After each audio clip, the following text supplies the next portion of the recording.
जबलपुर कांग्रेस के विधायक विनय सक्सेना ने कैलाश विजयवर्गीय के बयान और पंजाब मामले में तंज कसा है। विधायक विनय सक्सेना ने किसानों के मामले में और कोविड-19 की तीसरी लहर को लेकर भाजपा की केंद्र और प्रदेश सरकार पर निशाना साधा है। आप बताइए, भारतीय जनता पार्टी के लोग गांधी जी के 2 अक्टूबर को जयंती पे जाते हैं और जब गांधी जी पे कीचड़ उछलती है तो आपने किसी भाजपा के नेता, चाहे प्रधानमंत्री से लेकर नीचे तक के किसी नेता को 2 शब्द बोलते देखा? ये सिर्फ सोच का, नियत का, चरित्र का और मानसिकता का परिचायक है भारतीय जनता पार्टी का। मेरा कहना, अगर चन्नी सरकार को माफ़ी मांगना चाहिए तो उसके पहले केंद्र के अमित शाह जी जो गृह मंत्री हैं उनको माफ़ी क्यों नहीं मांगना चाहिए? और उसको क्यों नहीं माफ़ी मांगना चाहिए जब केंद्र सरकार ने एक नियम बना लिया कि बीएसएफ जो है वो 50 किलोमीटर दायरे में पंजाब में जो अधिकार क्षेत्र होगा वो बीएसएफ का होगा। और एक तरफ ये कह रहे हैं कि पाकिस्तान बॉर्डर से मात्र 10 किलोमीटर दूर थे प्रधानमंत्री। तो जब 50 किलोमीटर बॉर्डर पाकिस्तान से आपने पूरा अधिकार क्षेत्र बीएसएफ को दे दिया तो मुख्य जिम्मेदारी किसकी हो गई? बीएसएफ की। और बीएसएफ किसके अंडर में है? केंद्र सरकार के। तो मेरा मानना है कि कभी भी व्यक्ति झूठ कितना भी बोले लेकिन जो वास्तविकता है वो दिखाई देती है। अगर केंद्र सरकार को लग रहा था कि चन्नी सरकार के कोई गलती दिख रही थी तो क्या उनकी कोई पूर्व जो योजना खबरें आती है, जो इनके पास जो रॉ है, इंटेलिजेंस है और जो इनके पास आईबी है, उसके ऐसे इनपुट तो आए होंगे कि चन्नी सरकार आपकी सुरक्षा में ध्यान नहीं दे रही? तो अमित शाह जी ने पूरी जिम्मेदारी से क्यों नहीं निभाया काम?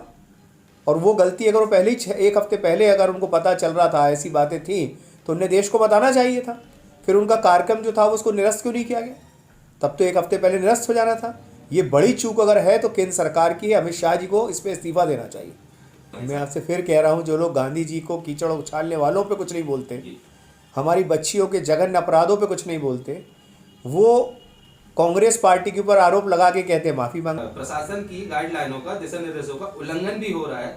क्या ये मौन व्रत कितना सही आज की कोरोना की तीसरी लहर को लेकर? देखिए, हिंदुस्तान में अगर कोरोना फैला है, चाहे पहली लहर हो, तब भी भारतीय जनता पार्टी की गलती से, जब मध्य प्रदेश में कह रहे थे विधानसभा कोरोना नहीं डरोना है जी, आपको याद होगा चुनाव सरकार गिराना ज़्यादा महत्वपूर्ण था, लेकिन कोरोना की गाइडलाइन के चलते अगर वो चाहते तो सरकार गिराना बाद में देख लेते और कोरोना के चलते गाइडलाइन का पालन करते हुए लॉकडाउन पहले लगा दिया गया होता। दूसरा कोरोना जब आया, जब पश्चिम बंगाल में रैलियाँ हो रही थी, तब भी नियमों का पालन नहीं किया। अब जब तीसरी लहर है, आप देखिए हर शहर में बड़ी बड़ी रैली हो रही। कल ही युवा मोर्चा की रैली थी, कुछ दिन पहले एबीवीपी की रैली जबलपुर शहर में हुई। इसी तरह हिंदुस्तान में धार्मिक बड़े बड़े आयोजन किए गए। खुद प्रधानमंत्री जी ने 2 बड़े कार्यक्रम किए प्रयागराज में। तो इन सब बातों को देख के समझ में आएगा कि देश के प्रति न चिंता है, न देश की जनता की चिंता है, न देश की सुरक्षा की चिंता है। इन्हें अगर कोई चिंता है तो सिर्फ सरकार बचाए रखो और अपनी सरकार बनाए रखो और कैसे जोड़ तोड़ के सरकार बनाते चलो। इसके अलावा भारतीय जनता पार्टी कोई नीति रीति कभी नहीं देखने मिलती और ना ही जनहित के मुद्दों पे।